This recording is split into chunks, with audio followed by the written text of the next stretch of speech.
Ji welcome back friend in a new video tutorial. This is me Sadiq Hussain and you are watching Biologism.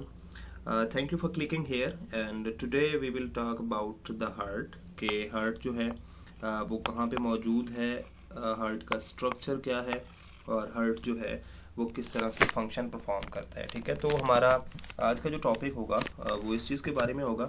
सबसे पहले हम heart की position के हवाले से बात करेंगे कि हार्ट जो है हमारा ह्यूमन बीइंग के अंदर हार्ट जो है वो कहाँ पे लोकेटेड है। याद रखिएगा, जो आपकी बॉडी का सबसे ऊपर वाला पोर्शन है, इस पोर्शन को हम कहते हैं चेस्ट कैविटी।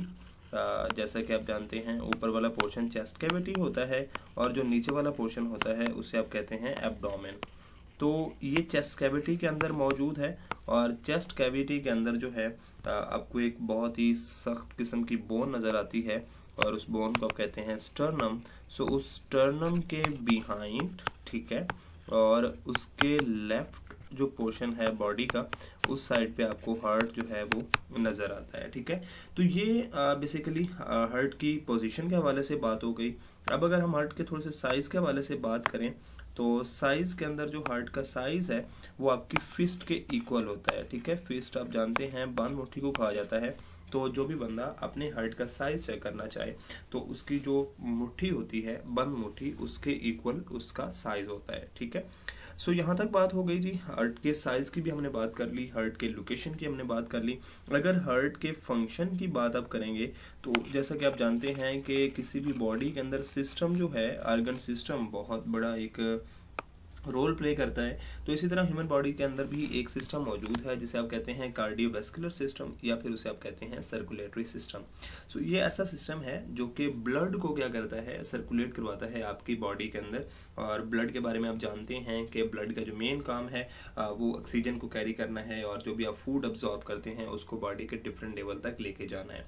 जो हमारा हार्ट है ये उसके अंदर मेन रोल प्ले करता है। हार्ट का जो है एक मेन ऑर्गन है ब्लड के पंप क्या कहते हैं सर्कुलेट करवाने में, और इसका मेन काम जो है वो पंपिंग ऑफ ब्लड है। ठीक है, आपकी बॉडी के अंदर हार्ट को, या जो हार्ट का मेन फंक्शन है वो पंप करना है। ठीक है, और इसके साथ साथ हम याद रखेंगे कि जो ह्यूमन हार्ट है उसके अंदर डबल पंपिंग होती है। ठीक है, डबल पंपिंग का मतलब क्या है? डबल पंपिंग का मतलब ये है, अगर आप इस साइड पे देखें तो हार्ट जो है ह्यूमन बॉडी के अंदर वो आपको यहाँ पे दिखाया गया है, कुछ हार्ट का स्ट्रक्चर दिखाया गया है।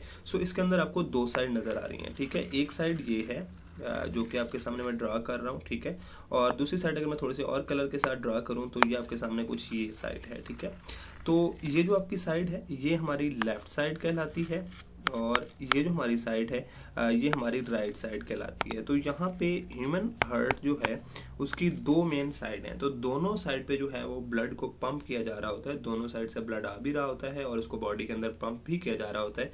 इस वजह से हम ये कहते हैं कि जो हमारा हार्ट है वो बेसिकली डबल पंपिंग ऑर्गन है जिसके अंदर डबल जो है वो पंपिंग होती है। ठीक है, तो यहाँ पर तक बात हो गई। अब थोड़ा सा मैं आपको हार्ट के स्ट्रक्चर के हवाले से समझाना चाहूँगा। पहला जो हमारा लेक्चर है, इस लेक्चर के अंदर जो है हम हार्ट के स्ट्रक्चर को मेनली देखेंगे और जो दूसरा लेक्चर होगा उस लेक्चर के अंदर हम हार्ट का जो हमारे पास क्या कहते हैं मौजूद होगा, ब्लड सर्कुलेट करवाने का जो सिस्टम मौजूद होगा हम उसको देखेंगे। ठीक है, अगर यहाँ पे आपको हार्ट का स्ट्रक्चर नज़र आ रहा है और इसके अंदर आप अगर देखें तो सबसे ऊपर हार्ट के ऊपर एक इस तरह से झिल्ली मौजूद होती है।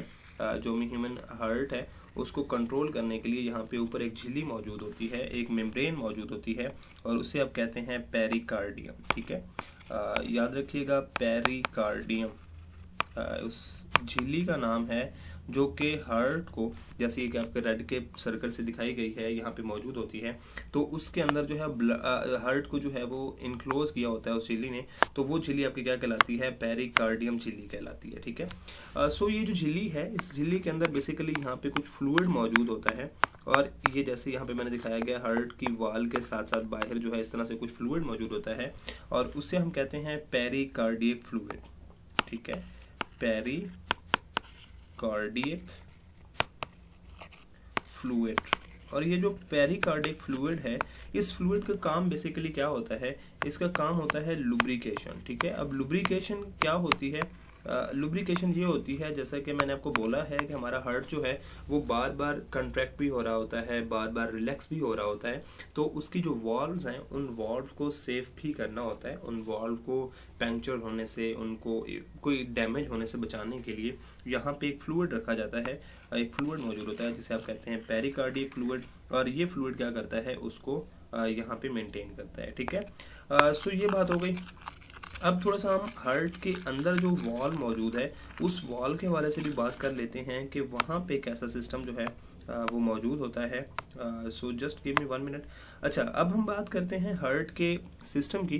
तो यहाँ पे जो आपको ये हार्ट की वॉल्व नज़र आ रही है, ये वॉल्व जो है ये 3 लेयर पे मौजूद होती है। जैसे अगर मैं आपको सारा सब यहाँ पे बना के दिखाऊं तो ये उसका एक बाहर वाला लेयर होता है, एक यहाँ पे मिडल लेयर होती है, और उसके साथ साथ एक जो है इस तरह से इनर लेयर होती है। ठीक है, तो जो आपकी बाहर वाली लेयर होती है उस लेयर को आप कहते हैं एक्टोकार्डियम। ठीक है, एक्टोकार्डियम। याद रखिएगा, कार्डियक का वर्ड जहाँ पे भी आएगा तो इसका मतलब ये होगा कि कार्डियक जो है वो हार्ट से रिलेटेड है। ठीक है, और दरमियान में जो है उसे हम कहते हैं मायोकार्डियक या मायोकार्डियम, और जो आपके पास लास्ट वन है ये सबसे आखिर में मौजूद है, इसे हम कहते हैं एंडोकार्डियक। ठीक है, थोड़ा सा मुझे मार्कर चेंज कर लेने दें, एंडोकार्डियक। ठीक है, अब जो सबसे ऊपर वाली लेयर है या जो बाहर वाली लेयर मौजूद है, इस लेयर ये जो लेयर है ये आपके पास कुछ बेसिकली बनी होती है मेनली आपके पास जी कनेक्टिव टिश्यूज़ की। सो मैं यहाँ पे CNT लिख रहा हूँ, दैट मीन कनेक्टिव टिश्यू। और जो अंदर वाली इन एंडोकार्डियक होती है ये आपके पास बनी होती है मेनली कुछ एपिथेलियल सेल्स की। तो यस मैं ये लिख रहा हूँ। लेकिन जो ये आपके पास मिडल वन मौजूद है, इस मिडल वन के अंदर बहुत ही इंटरेस्टिंग सी चीज़ मौजूद होती है, और इसको हम थोड़ा सा पढ़ते हैं, थोड़ा सा और एक्सप्लेन करेंगे। बाकी जो आपकी चीज़ें हैं वो मैं रेज कर लूँ ताकि आपको जो है वो मैं इंटरनल स्ट्रक्चर जो समझाना चाह रहा हूँ वो थोड़ा डिटेल के साथ समझा सकूँ।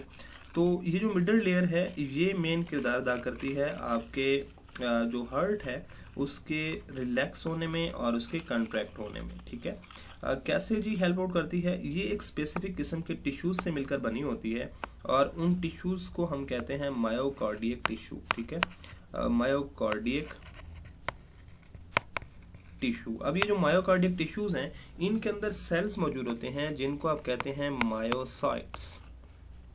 ठीक है, ये जो मायोसाइट्स हैं, ये मायोसाइट्स इनके अंदर एक एबिलिटी मौजूद है, और वो एबिलिटी ये है कि ये जो सेल्स होते हैं ये ऑटोनोमस जो आपका नर्वस सिस्टम है उस ऑटोनोमस सर्विस के अंडर अकॉर्डिंग या उसके अकॉर्डिंग जो है ये कंट्रैक्ट भी होते रहते हैं और साथ में रिलैक्स जो हैं वो भी होते रहते हैं। सो इनको रिलैक्स होने के लिए या कंट्रैक्ट होने के लिए हार्ट को या इन मसल्स को ब्रेन की तरफ से किसी भी किस्म की नर्व इम्पल्स का या किसी भी किस्म की मैसेज का जो है वो क्या कहते हैं ज़रूरत नहीं होती। ठीक है, तो ये हार्ट के हमारे मसल्स के हवाले से भी बात हो गई या हार्ट के स्ट्रक्चर्स के हवाले से भी बात हो गई। अब अगर मैं थोड़ा सा यहाँ पे हार्ट के इस डायग्राम को थोड़ा सा आपके साथ मैं एक्सप्लेन करूँ तो हमें हार्ट के अंदर मेनली 4 चैम्बर नज़र आते हैं, 4 खाने नज़र आते हैं। एक ये खाना होता है, एक ये खाना होता है, और एक यहाँ पे मौजूद होता है, और एक यहाँ पे मौजूद होता है। ठीक है, ये जो 2 ऊपर वाले खाने हैं अगर मैं आपको थोड़ा सा इस तरह से दिखाऊं, ये 2 ऊपर वाले खाने हैं इन दोनों को हम कहते हैं एट्रिया। ठीक है, और जो दोनों नीचे वाले मौजूद हैं ये वाले, इनको हम कहते हैं वेंट्रिकल। ठीक है, वेंट्रिकल। ये जो आपके ऊपर वाले दोनों मौजूद हैं इनमें से अगर एक होगा ये वाला तो इसे हम कहेंगे आर्ट्रियम, और ये वाला होगा इसे हम कहेंगे आर्ट्रियम, और ये वेंट्रिकल होता है और ये वेंट्रिकल होता है, या इसे वेंट्रिया भी बोला जाता है। अब क्योंकि ये लेफ्ट साइड होती है तो इसे हम कहते हैं लेफ्ट वेंट्रिकल और लेफ्ट आर्ट्रिया और लेफ्ट वेंट्रिकल, और इसे हम कहते हैं राइट आर्ट्रिया और राइट वेंट्रिकल। अच्छा, एक बात याद रखिएगा, जो भी आपकी हार्ट की लेफ्ट साइड होगी, थोड़ा सा मैं यहाँ पे लिख भी देता हूँ, जो आपकी लेफ्ट साइड होगी हार्ट की लेफ्ट साइड के अंदर हमेशा डीऑक्सीजनेटेड ब्लड आएगा। ठीक है, क्या चीज़ आएगी? Deoxygenated blood. ठीक है, और जो आपकी राइट साइड होगी उस साइड पे यानी हार्ट की राइट साइड, ठीक है, उस पे हमेशा ऑक्सीजनेटेड जो है वो ब्लड आएगा। अब डीऑक्सीजनेटेड और ऑक्सीजनेटेड ब्लड का क्या मतलब है? ऑक्सीजनेटेड ब्लड का मतलब ये है कि ऐसा ब्लड जिसके अंदर ऑक्सीजन की जो मिकदार है वो कम होती है, और डीऑक्सीजनेट का मतलब ये है डीऑक्सीजनेट का मतलब ये है कि जिसके अंदर ऑक्सीजन की मिकदार कम होती है, और ऑक्सीजनेटेड ब्लड का मतलब ये है कि जिसके अंदर ऑक्सीजन की मिकदार ज़्यादा होती है। तो यहाँ तक हमने पढ़ लिया। अब हर्ट ब्लड कैसे आता है और फिर बॉडी के अंदर कैसे जाएगा और ऑक्सीजन डीऑक्सीजनेटेड से ऑक्सीजन के अंदर कैसे कन्वर्ट होगा, इसको हम अगले लेक्चर में पढ़ते हैं, लेक्चर नंबर 2 के अंदर। सो मिलते हैं बहुत जल्द अगले लेक्चर में। तब तक के लिए मुझे इजाज़त दीजिए। अल्लाह हाफिज़।